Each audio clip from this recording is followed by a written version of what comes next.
अस्सलाम वालेकुम रहमतुल्लाह।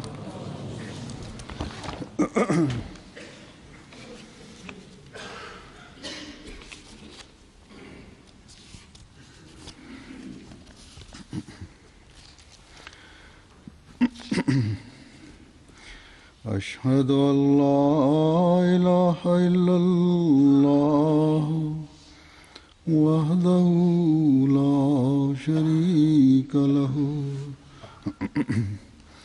وأشهد أن محمدا عبده ورسوله أما بعد فأعوذ بالله من الشيطان الرجيم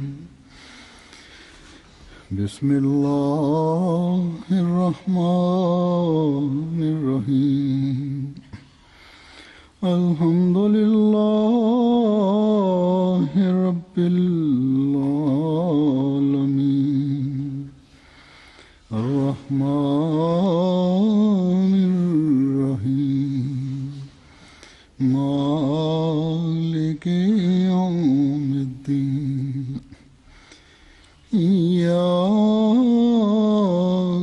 نعبد وإياك نستعين اهدنا الصراط المستقيم صراط الذين أنعمت عليهم غير المغضوب عليهم ولا الضالين ولقد صرفنا في هذا القرآن ليذكروا وما يزيدهم إلا نفورا وننزل من القرآن ما هو شفاء ورحمة للمؤمنين ولا يزيد الظالمين إلا خسارا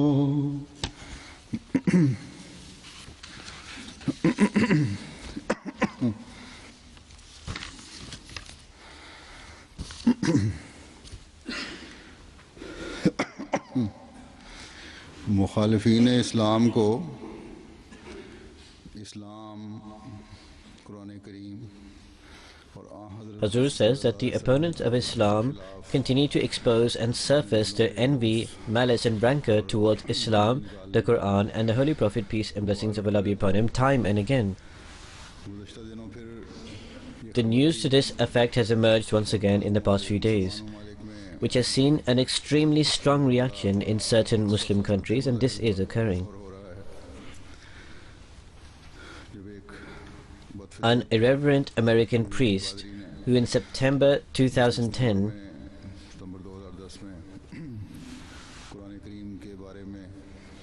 used profane and outspoken remarks against the Quran, and he claimed that he would burn it. At that time, due to certain pressure, he could not carry out this spiteful act. However, 2 days ago, he got together with his companions and he went ahead with this vile deed of burning the Quran. And in order to justify this impious exploit, he concocted this ruse where he formed a jury, and this jury consisted of 12 members, and that jury made the decision themselves. In order to represent the Muslims, an imam of a mosque was also called to join them, that come and defend the Holy Quran. After 6 hours, this jury decided that, God forbid, the Holy Quran provides teachings of extremism and terrorism, and therefore they decided that it should be burnt.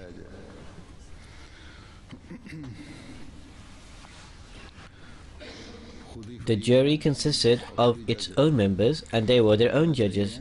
In fact, it should be said that they were criminals who judged themselves.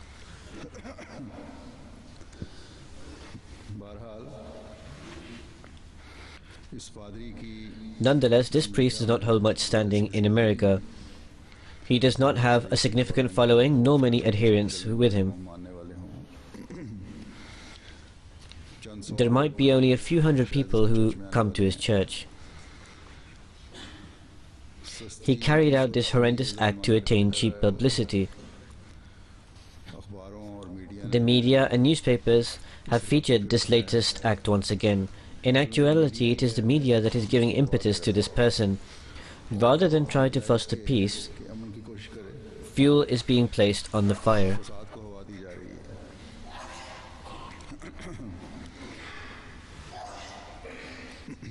The only reason they have done this is to grab the world's attention to their news stories, and therefore to try and achieve popularity for that newspaper, website or TV channel or whatever media has given this news.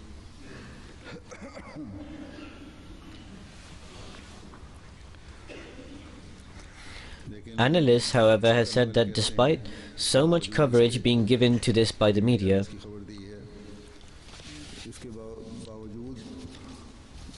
the people have not responded with much interest in this news.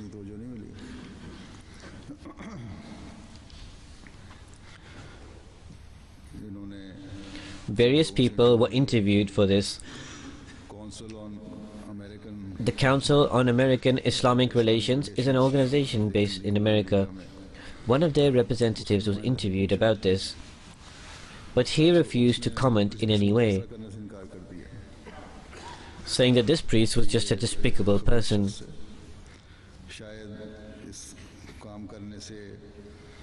If he goes ahead with this, he may attain 15 minutes of fame. However, if we provide any statement, then through that he may attain even more fame, and we do not desire for him to gain any more popularity. Anyhow, this is their view.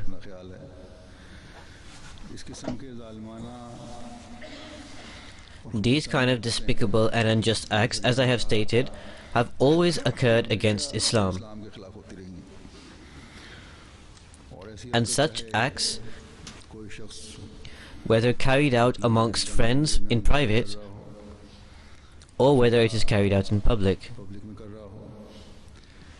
when such acts come into the knowledge of a true believer, it hurts him immensely. However, this suffering that is caused to a believer, it does not entail a response from him, that he places a price on somebody's head, as certain organizations have put a price on this priest's head, or that they protest in the streets, and they start causing violent disorder and cause harm to the nation. And by doing this, that they strengthen the hand of the enemy further. In fact, a true reaction entails that such a beautiful picture is portrayed of the Quran through a person's word, through a person's deed, and through a person's own character, that the world itself starts to condemn such unjust people.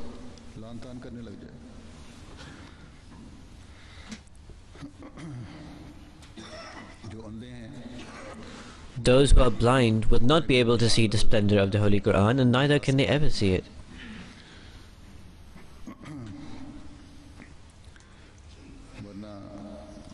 Otherwise, some right-minded people of various religions have acknowledged and recognized the excellence of the Holy Quran, amongst whose are also Hindus, are also Sikhs, and also Christians who have written in praise of these things.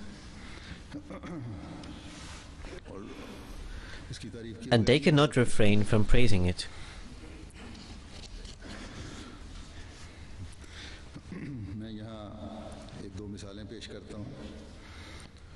I will provide some examples which will testify themselves that what the status was of the Holy Prophet, peace and blessings of Allah be upon him, in non-Muslims.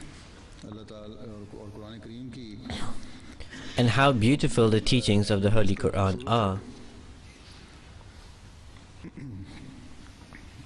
It is not just this unfortunate person who is speaking out nowadays. Only a few days have passed where a columnist in an American newspaper also wrote something. He wrote that Muslims are not bad. Hazur said, look at the trickery of the Dajjal, the Antichrist. So he said that Muslims are not bad. But the teachings of the Quran are the essential reason that promotes terrorism and extremism amongst them. These people have never read the Quran and nor had they ever probably seen it. All they want to do is release the rancor and enmity in their hearts. Anyhow, there is a reference that I will present. This relates to a book, The History of the International Development of Europe, by John William Draper. In volume 1, page 332, which is published in New York, it reads there that it is a completely erroneous concept that the progress of the Arabs occurred with the force of the sword. The sword can change the religion of a nation, but it cannot change the views and the conscience of a person. So later on in the same book, the page number is 343, 344. But anyhow, it says that that person who reads the Holy Quran, who is of good nature, without any doubt becomes extremely surprised that how the purpose has been portrayed in such a beautiful manner. The Holy Quran is filled with great moral teachings and also commandments and instructions. Its organization and arrangement is so clear, and every word is filled with such great meaning. Every page entails such topics and issues that without praising it, one cannot move forward. So Hazur says this is the view of this Orientalist. And there are many Orientalists who, despite differences in religious opinions, they have to go about truthfully and honestly. They were obligated because the voice of the heart said we should move forward with justice. They could not remain without praising the Holy Prophet, peace and blessings of Allah be upon him, and the Holy Quran. However, those who are filled with rancor and enmity, they do not see anything.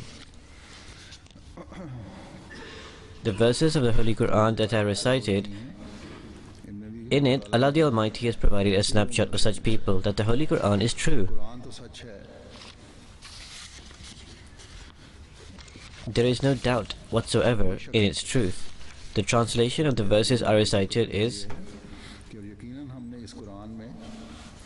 we have surely repeated signs again and again in this Quran so that they may be admonished, but it only increases them in aversion. This is verse number 42 of the chapter Bani Israel. So thus the Holy Quran has provided a snapshot of such people. The state of such people is like the state of the kuffar, the disbelievers.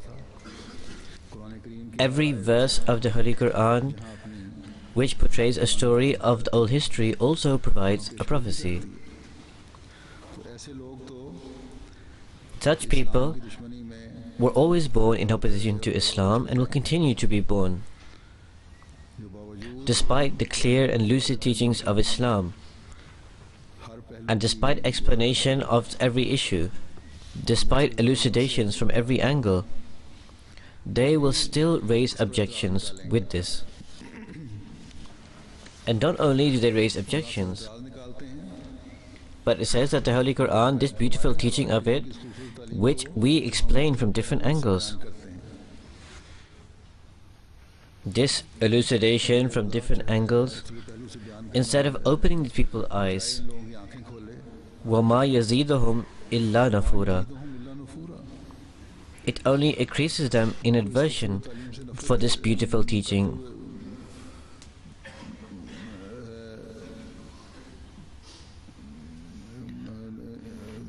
This only increases them in hatred and enmity towards this excellent teaching, and they will move far away from it. Then further on in this chapter of Bani Israel, another verse, in it a snapshot has been taken of these people again, and the translation of this is that we gradually reveal of the Quran that which is a healing and a mercy to the believers, but it only adds to the loss of the wrongdoers.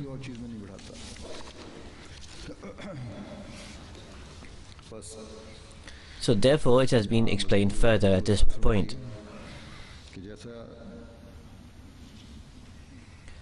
that a person is seen according to whatever his nature is. It is said that a person suffering from jaundice, his eyes become pale, and it seems to him that everything is yellow.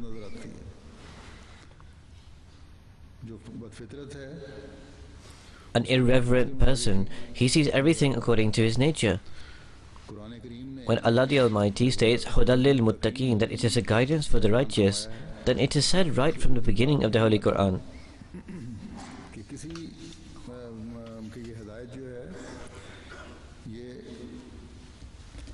that this beautiful teaching entailed in the Holy Quran of this guidance, which is superior to all earlier teachings.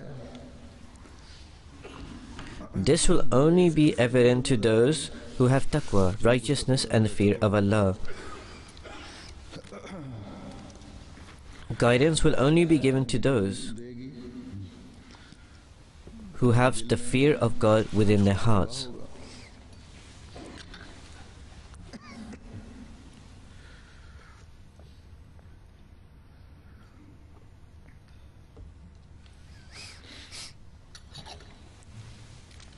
So therefore these people, as much as they wish, they can keep on abusing and using profanities. We are not concerned at all that due to this disrespectful stance they will, God forbid, harm the teachings of the Holy Quran. The great status of the Holy Quran and the protection of it, it has been taken into the hands of God Himself. In fact, in this verse, believers have been given a glad tiding. That is the other verse that I recited. That the Holy Quran is a means of mercy, and it is a means of mercy for all times. It will keep on facilitating mercy forever. It is a remedy of your spiritual ailments. Similarly, it is a remedy for your physical ailments. It contains every single kind of teaching. And if you join the previous verse with this, then there is a glad tiding for the believers that the truth has come and falsehood has vanished. Innal batila kana zahuqa. Falsehood, deception, deceit and lying, all of these things are going to vanish, because this is so decreed. So therefore here, what has been drawn attention towards, that by putting a price on people's heads, or by causing disorder, or by protesting in an improper way, this will not establish the honor of the Holy Quran. In fact, a true believer, he adopts the teachings of the Holy Quran, and through this alone he establishes the superiority and greatness of the Holy Quran, and then he will become this.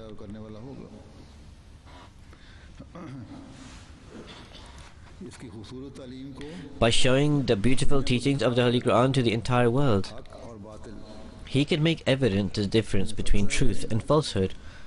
And when this teaching becomes evident to the entire world, then God's decree will manifest to be a mercy for believers, and it will become evident as an ointment for the injured hearts. The victory of the Holy Quran will become the victory for the believers. Without this, there is no way left for the world. Through the teachings of the Holy Quran, their spiritual and material progress is attached. They should adopt this teaching upon themselves. This is their only way. So therefore, in particular Ahmadis,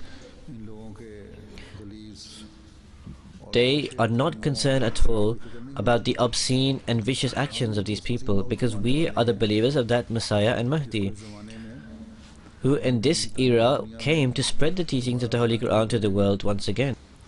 Regarding this, the Holy Quran says in Surah Al-Jum'ah that يُسَبِّحُ لِلَّهِ مَا فِي السَّمَاوَاتِ وَمَا فِي الْأَرْضِ الْمَلِكِ الْقُدُّوسِ الْعَزِيزِ الْحَكِيمِ هُوَ الَّذِي بَعَثَ فِي الْأُمِّيِّينَ رَسُولًا مِّنْهُمْ يَتْلُو عَلَيْهِمْ آيَاتِهِ وَيُزَكِّيهِمْ وَيُعَلِّمُهُمُ الْكِتَابَ وَالْحِكْمَةَ وَإِنْ كَانُوا مِنْ قَبْلُ لَفِي ضَلَالٍ مُبِينٍ وَآخَرِينَ مِنْهُمْ لَمَّا يَلْحَقُوا بِهِمْ وَهُوَ الْعَزِيزُ الْحَكِيمُ.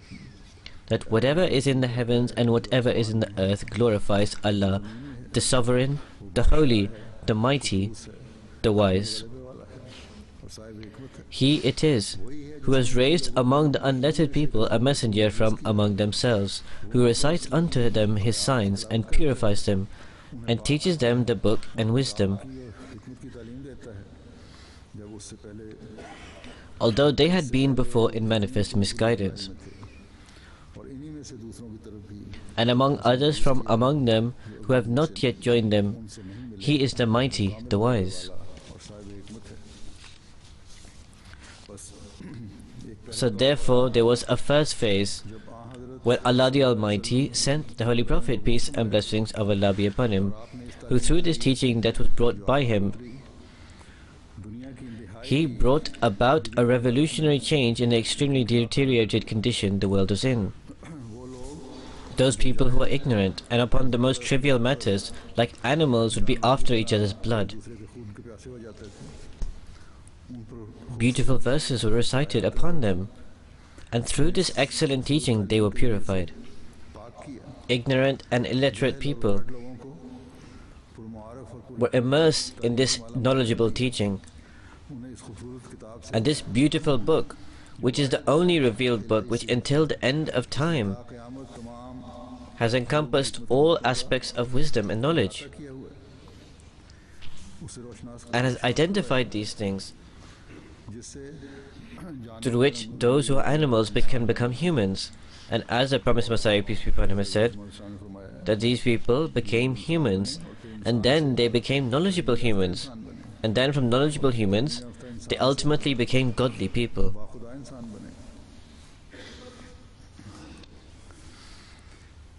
In the current age, God's mercy and favor once again has descended upon us, and the Holy Prophet, peace and blessings of Allah be upon him, ardent devotee, was sent to us, so that he could recite the Quran and the verses to us, so that he can increase our spirituality, he can increase us in faith and belief,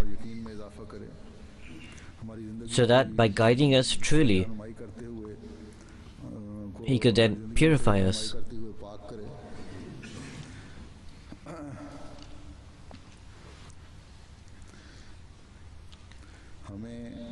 So he could make us aware of the reality of this divine book,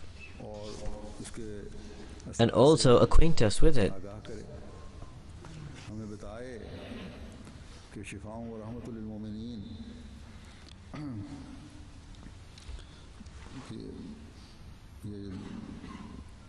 And also to tell us that how this book is a healing and a mercy for us.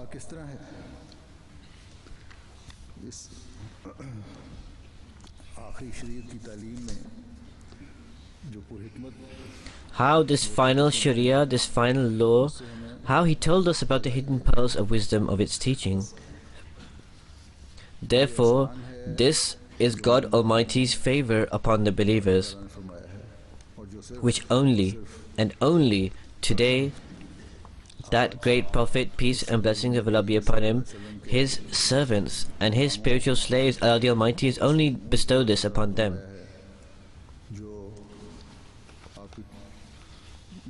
who are those who follow and adopt the commandments of Allah the Almighty, and are those who fulfill the prophecy of the Holy Prophet, peace and blessings of Allah be upon him. With regard to the greatness of the Holy Quran, in this era, how has the promised Messiah, peace be upon him, elucidated this most clearly? Comparing the Torah in one place, he says The claim of the Christian missionaries is entirely false, that the Quran does not set forth anything new on the unity of God and on divine commandments which is not contained in the Torah. An ignorant person reading the Torah might fall into the error that it sets forth the unity of God and directs with regard to worship and the rights of mankind. And you may think that what is new that has been set out in the Holy Quran? However, this error will only fall upon a person who has not pondered on the word of God. It should be clear that there are a great part of matters of divine that find no mention in the Torah. For instance, it does not mention the finer stages of the unity of God at all in the Torah. The Quran discloses that the unity of God does not mean merely that we should not worship idols or human beings or animals or the elements or heavenly bodies or Satans, but in fact that the unity of God has three stages. The first stage of the unity of God is for the common people, that is, those people who desire to be delivered from the wrath of God Almighty.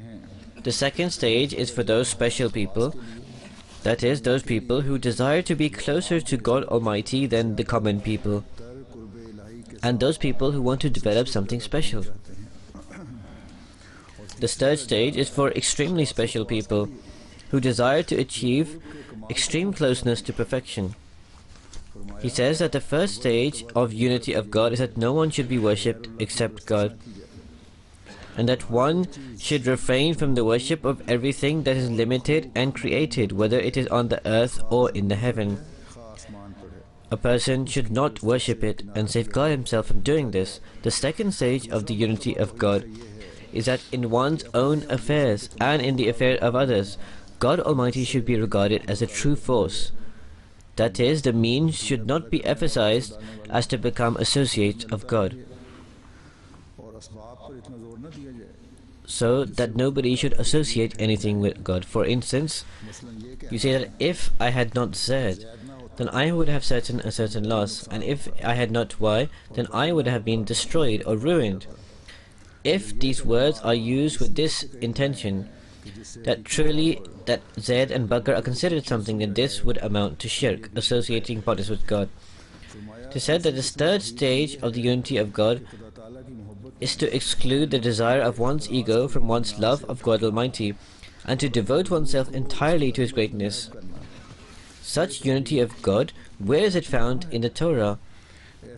Also, there is no mention of salvation or hell in the Torah, except some slight indications here and there. In the same way, there is no detailed mention in the Torah of the perfect attributes of God Almighty.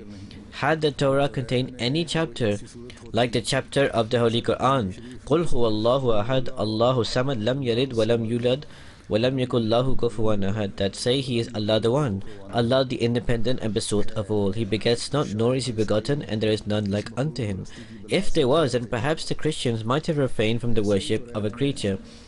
Also, the Torah has not set forth the degrees of rights, but the Quran has set forth His teaching also in perfection. For instance, it says, Inna Allah ya'muru bil adli wal ihsani wa ita'i dhil qurba, that Allah the Almighty commands that you abide by justice and to treat with grace and give like the giving of kin to kin.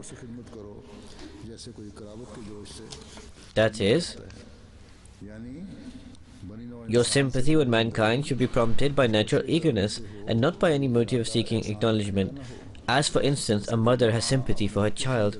The promised Messiah ﷺ says that in this same way, the Torah also fails to establish the existence of God and His unity and His perfect attributes on the basis of reason. But the Holy Quran has established all these doctrines and the need of revelation and prophet with arguments based on reason, and by stating everything in a philosophic way has made it easy for seekers after truth to appreciate it. All these arguments are put forth in such an excellent manner in the Holy Quran that it is not within anyone's power, for instance, to put forth any argument on the existence of God which is not already contained in the Holy Quran. He says that a strong argument in support of the need of the Holy Quran is that all the previous books from the book of the Moses, peace be upon him, the Torah, to the Gospels. They address a particular people, namely the children of Israel. And they state in clear words that the directions contained in them are not for the general benefit, but they are limited to the children of Israel. But the Holy Quran aims at the reform of the entire world and is not addressed to any particular people, but states plainly and clearly that it has been revealed for the benefit of the whole of mankind, and the reform of everyone is its purpose. Hazur says this is but a glimpse of that treasure that is brought by the promised Messiah, peace be upon him, with reference to the superiority of the Holy Quran.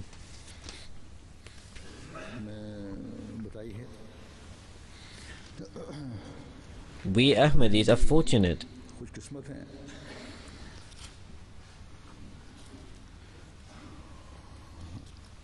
and we can only be called fortunate when we try to adopt the teachings of the Holy Quran into our lives, and when we show the entire world that, look, this is the illuminating teaching that you raise objections about.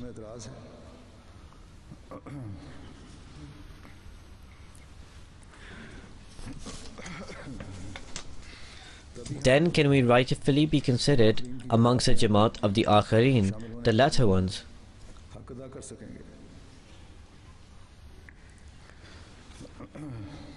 In one of my sermons, I cited the example of the German Jamaat, that in various venues the Jamaat there held exhibitions on the Holy Quran, and sometimes they used church halls for these exhibitions, and many good results have come out of this. So my inference at that time, by mentioning all of this, was that the Jamaats of other countries should also hold such exhibitions. However, this was not carried out in that manner. If a program was made properly in the USA and an exhibition was held, then the media, which nowadays is drawn towards Islam, and who quote from that unjust person also, they would have referred to us as well. Although the American Jamaat, by the grace of Allah, to spread the message of peace, to spread the message of the Jamaat, they are doing leafleting and also holding seminars, and they are doing this on a very large scale, and this has led to good results. The media have covered this quite extensively. However, exhibitions have not been organized as they should have been. It is the work of a believer that he keeps his eye on every front. If such exhibitions are held in America and in other places, and arrangements are made for exhibitions, even if a hall is taken out on rent. The reason for this is sometimes when an exhibition is held in mosques, because there is so much propaganda against Islam, it has developed unnecessary fear in people, and because of this some people do not attend if it is in a mosque. So if a hall is taken out on rent, where an exhibition is held, translations of the Holy Quran are placed, the beautiful teachings of the Holy Quran are put onto posters and placed around. There should be beautiful displays there as well. Then this will draw the attention of people. And the attention of the media will also be drawn towards this. Nowadays, there's a lot of attention towards Islam. Sometimes people write correct things. For example, things are written about the Jamaat, and often they are correct. What is their intention? God knows better. But anyhow, we need to take benefit from this. We may take part in stalls and general exhibitions.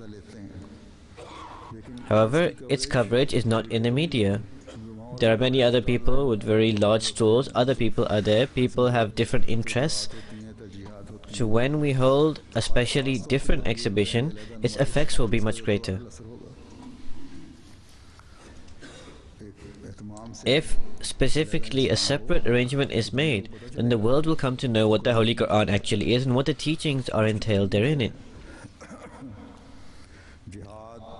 The enemies say a lot about qital and jihad, but they do not explain in what circumstances this is permitted. Where Allah the Almighty has permitted one to raise the sword, There, what has been said is to protect the Christians and the Jews. Only the Muslims have not been mentioned there. So these are deceptions of the Dajjal, the Antichrist, to try and inflict harm upon Islam. From various vicinities, from time to time, these concoctions arise.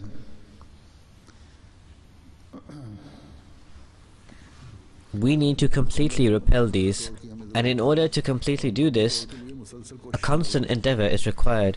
It is Jamaat Ahmadiyya alone that can truly fulfill the right of performing this.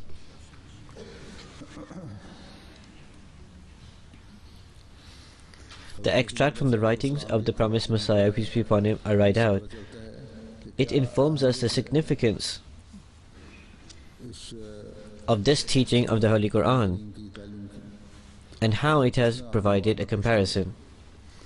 Then, how much emphasis the Quran and Islam is given on justice, no other book has provided that. In one place, Allah the Almighty states, لا ينهاكم الله عن الذين لم يقاتلوكم في الدين ولم يخرجوكم من دياركم أن تبروهم وتقسطوا إليهم إن الله يحب المقسطين.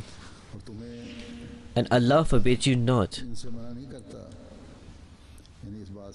It does not forbid you respecting those who have not fought against you on account of your religion and who have not driven you forth from your homes, that you be kind to them and act equitably towards them. Surely Allah loved those who are equitable. That those who do not fight you, who do not inflict you harm, you are not forbidden from making friends with them, or from being pious with them, or from dispensing justice with them. Then Allah the Almighty states that Ya ayyuhallazina amanu kunu qawwamina lillahi shuhada'a bil qist ولا يجرمنكم شنآن قوم على ألا تعدلوا اعدلوا هو أقرب للتقوى واتقوا الله إن الله خبير بما تعملون. That, O ye who believe, be steadfast in the cause of Allah, bearing witness in equity, and let not a people's enmity incite you to act otherwise than with justice. Be always just, that is nearer to righteousness, and fear Allah, surely Allah is well aware of what you do.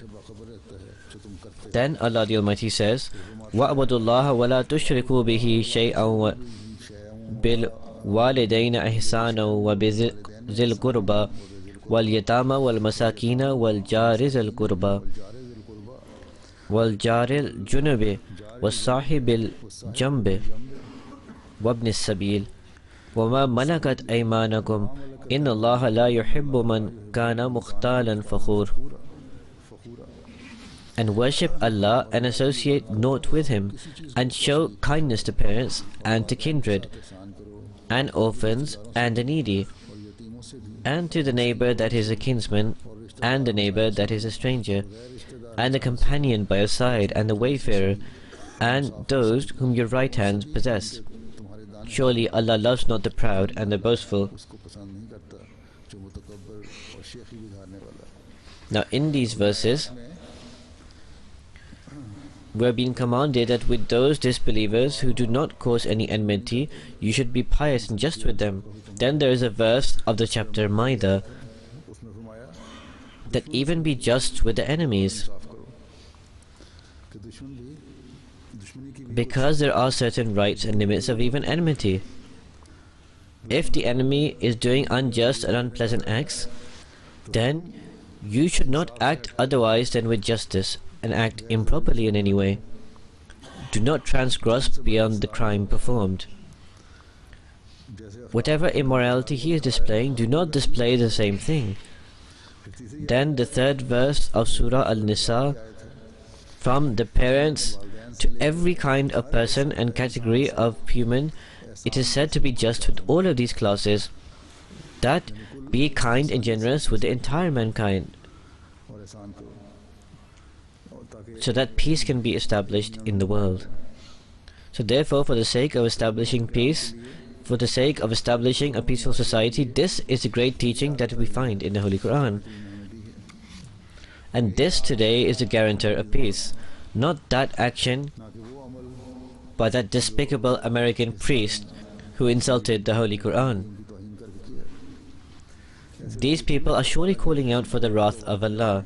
So therefore it is our work that whenever we see any obscene attacks against Islam, the Holy Quran and the Holy Prophet, peace and blessings of Allah be upon him, by the enemies, then first of all we need to adopt our teachings according to the true teachings of Islam.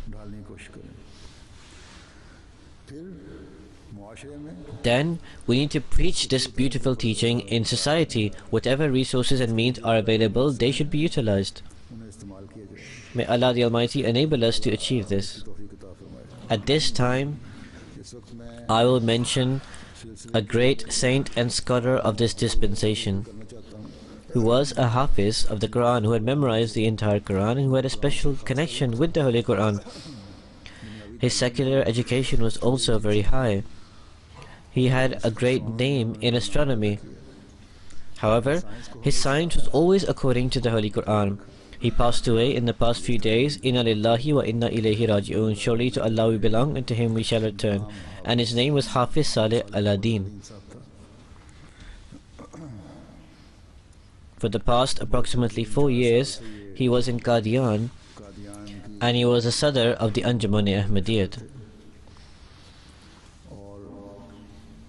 But apart from this, for a long time, he was a member of the Anjuman-e-Ahmadiyyat. He obtained an MSc in physics from Osmania University. Then later he achieved a PhD in America in astronomy and astrophysics.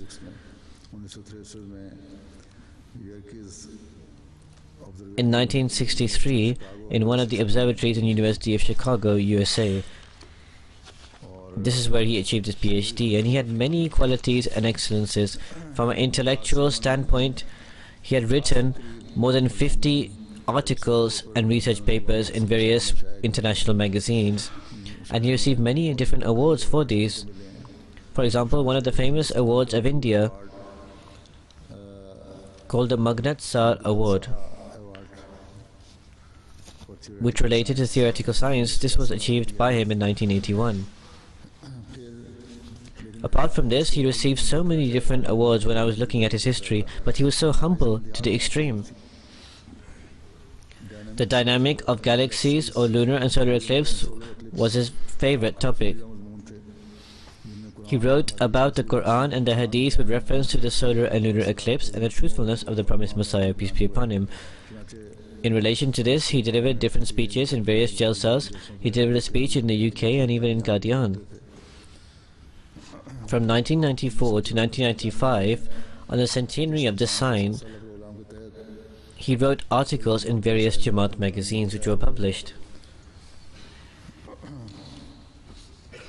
In 2009 as well, he delivered a speech about the existence of God in light of astronomy, and this was a very intellectual speech he gave. His scientific articles would always be in light of the Holy Quran. He would always prove them from the verses of the Holy Quran. All his articles on science, they would always have inference to the Holy Quran, and he was an expert in this regard. He was also naturally inclined towards this topic.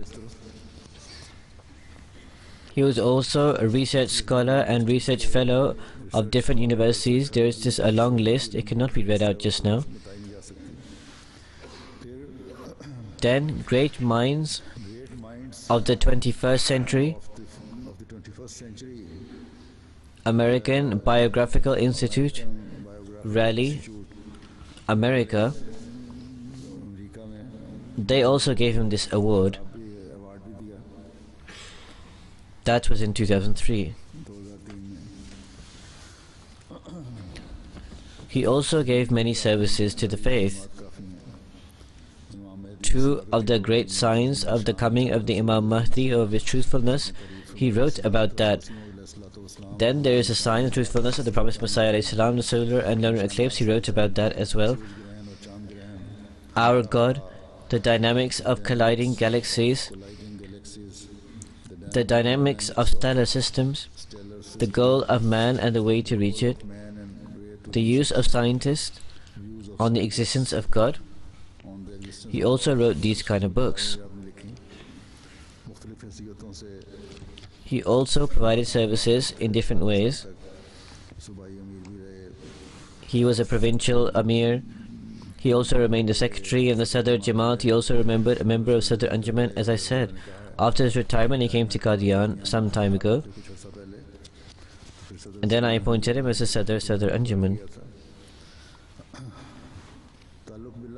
He also had a great connection with Almighty Allah. His wife told once that once he came to Karachi, Pakistan, then at the Karachi airport the customs, they confiscated some electrical equipment of his. It was a very concerning situation of him. Not that he could have done anything wrong, but those who are in the habit of travel, they are aware of how customs act and how they sometimes stop people. But anyhow, his wife said that after a short while she saw that Aladdin Sahib, that he had disappeared, and she became worried that where did he go. After a short while he returned, and I asked him that where did you go in this time of great concern. He said that I thought that in this circumstance only God could help, so therefore I went to one place and I performed 2 voluntary or nafil prayers. So he said, let us go, our things will be returned to us. So with great confidence he went to the customs. In this time the people who were in the customs had changed the shift, so the customs apologized and returned their things. In such a predicament, if it was anyone else, he would have looked to get a recommendation or would have been extremely anxious, but he only submitted to Almighty Allah.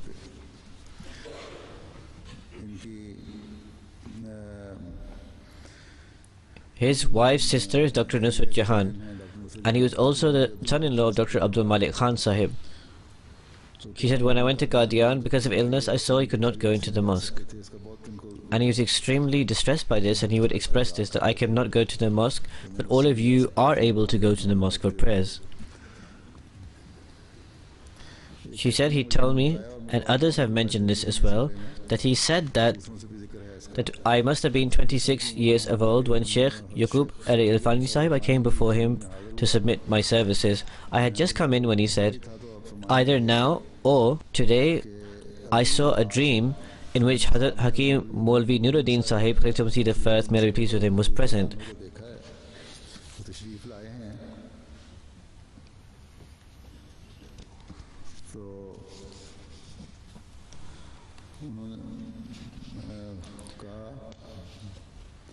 Irfani Sahib says that in the dream I saw that Aladdin Sahib was sitting on the chair of Hazrat Hakim Nuruddin Sahib.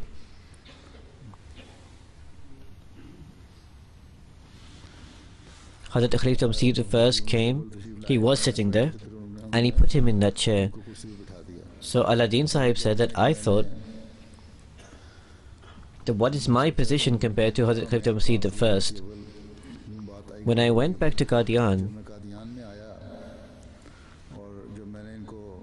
it says when he went to Qadian, then after some time, Chaudhry Mirza Wasim Sahib, after he passed away, then Hazur had made him Sadr Anjuman Ahmadiyya. He said, that time I read the history of Ahmadiyya, and I found out that the first Sadr of the Anjuman was Hazrat Khalifa Masih I, and therefore the dream of Hazrat Yaqub Ali Irfani Sahib came true after this long time.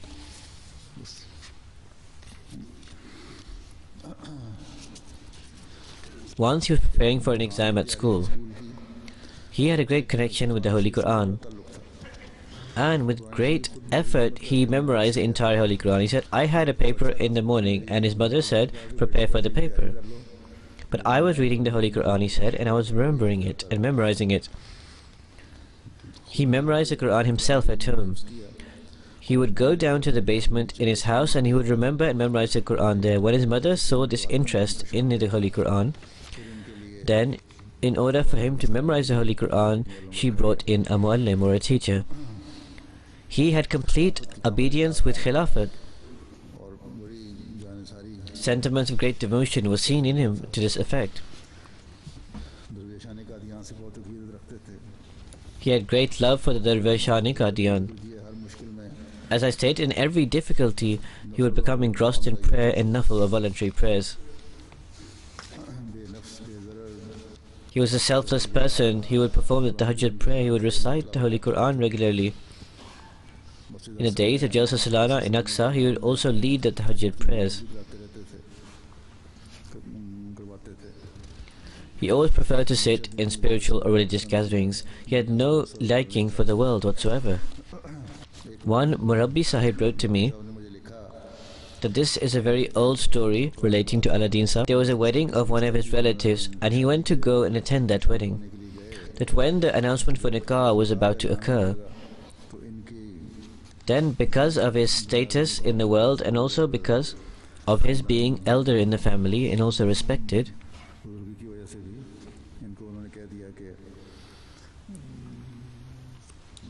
then they said to him that you please read the Nikah. Then he became extremely angry that do you not respect Murabbis or Rakf Zindagis? How is it possible that the Murabbi is here and I lead the Nikah? If you say anything like this, and I will not attend your wedding, he said.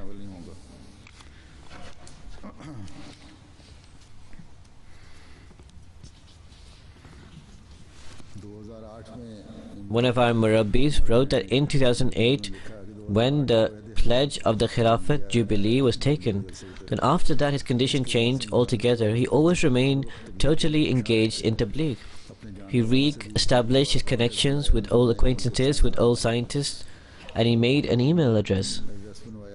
And then he would try to contact them and communicate with them. He would invite them to come to Qadian.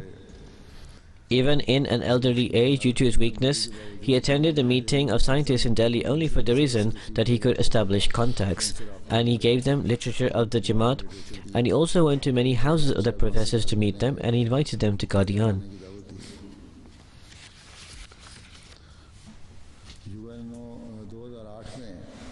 In 2008, the International Year of Astronomy was celebrated under the UNO, so he went to Bangalore, and with regard to the Holy Quran and science, he delivered an excellent speech despite his weakness and old age. And after that, he was able to contact many professors.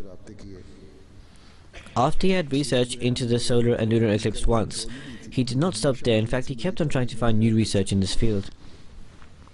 The person who wrote this said that he did not know how to operate a computer so much, so he took help from me.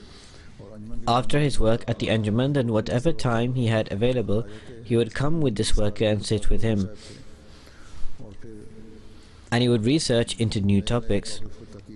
He would say that we should make a team of youngsters who every month would go outside of the city into an open or village or remote area and should look for the new moon. They should form a database where they should include when the new moon is visible every month, because science cannot tell us that when the moon will be visible by the naked eye.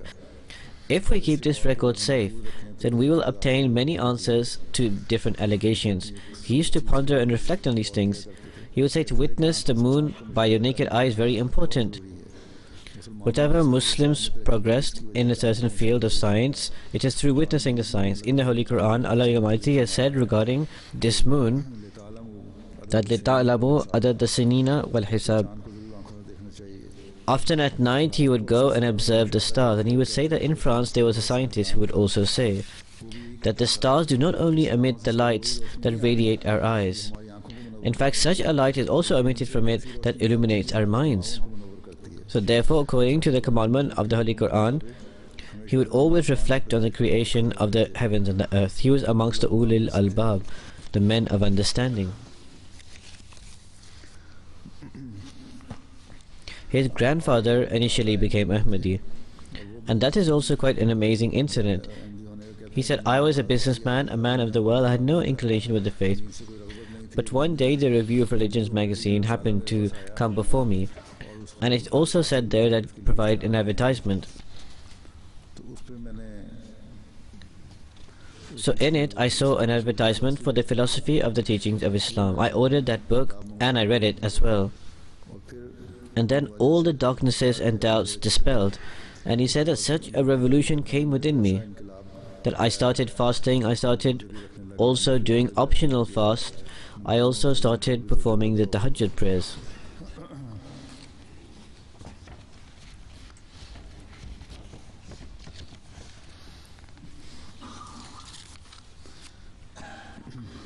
Hazrat Muslih Maud, may Allah be pleased with him, saw a dream once. एक ख्वाब देखी थी, And the interpretation of the dream was उसकी तबीर ये की थी, because Said Sahib, his grandfather, had relations with Hazrat Mufti Sadiq Sahib हज़रत मुफ्ती सादिक साहब और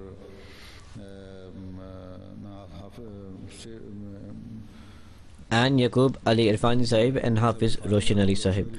So they mentioned this to Hazrat Muslih Maud.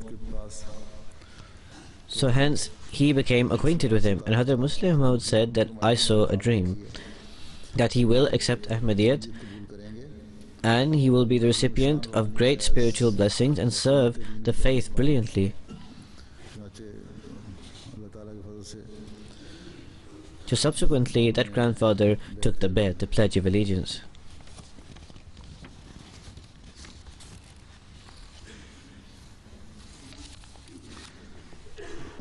Hazrat Muslih Maud, may Allah be pleased with him, also mentioned his grandfather because they were an old and holy family, that his status in terms of services to the community is perhaps the highest. I know his financial circumstances are not such that people assume by seeing his resources. However, Allah the Almighty has given him extremely pure heart, and I am very proud upon him because at the time of his entering the community, Allah the Almighty had already informed me of his sincerity, although I had not seen him before. I see that he is so pained and lost in the love of this community that I become envious seeing this sacrifice. I believe that this is a blessing amongst blessings of Allah. If only the other people of the Jamaat, in particular businessmen, follow his footsteps and display sincerity. These are the words of Hazrat Muslih Maud.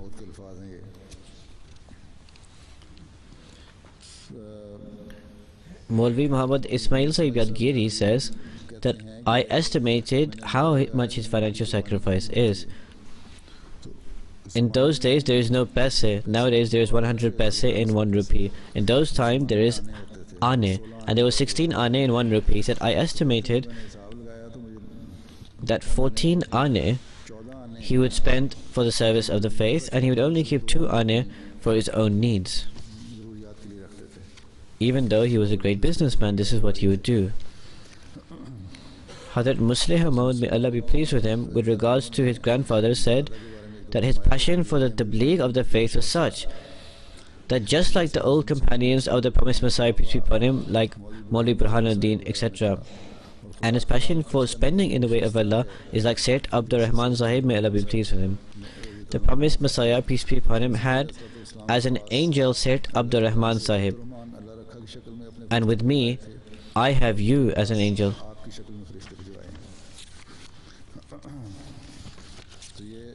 So this is a brief introduction to him and also an introduction to his family.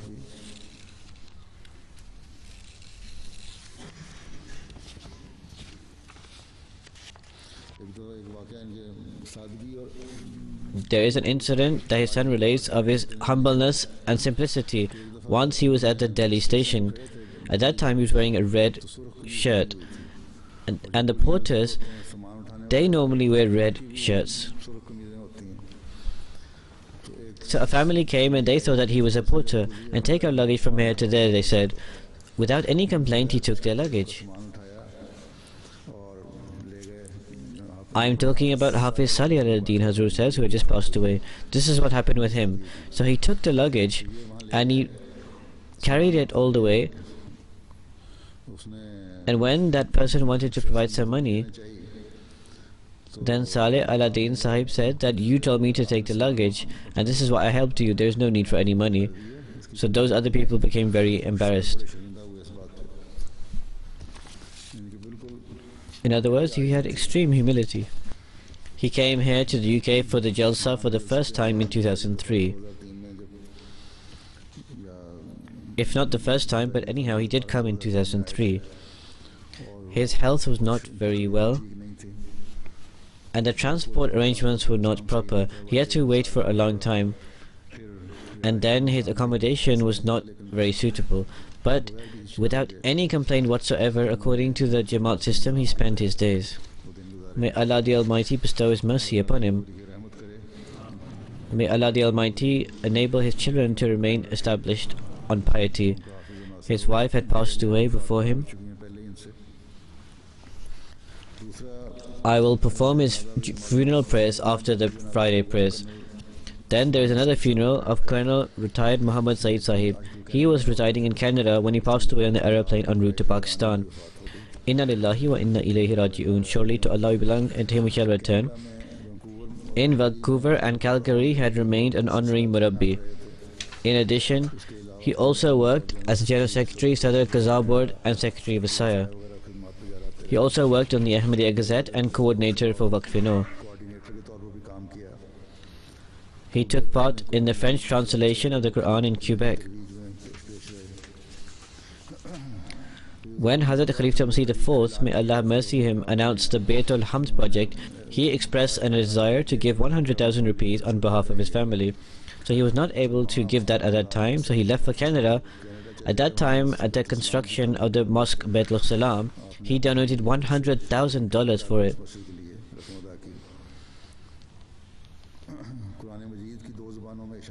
He donated generously towards publication of the Holy Quran in 2 translations. May Allah the Almighty elevate his station, be the helper and protector of his children. As I said, I will lead the funeral prayers of both of these elders and holy people.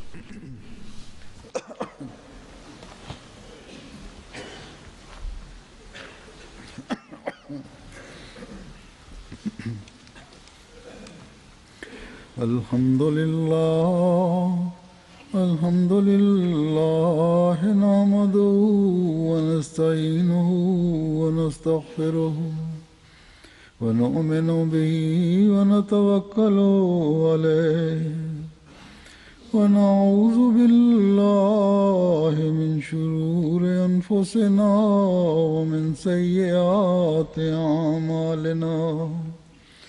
من يهده الله فلا مضل له ومن يضلل فلا هادي له ونشهد أن لا إله إلا الله ونشهد أن محمدا عبده ورسوله عباد الله رحمكم الله إن الله يأمر بالعدل والإحسان وإيتاء ذي القربى وينهى عن الفحشاء والمنكر والبغي يعظكم لعلكم تذكرون اذكروا الله يذكركم وادعوه يستجب لكم ولذكر الله أكبر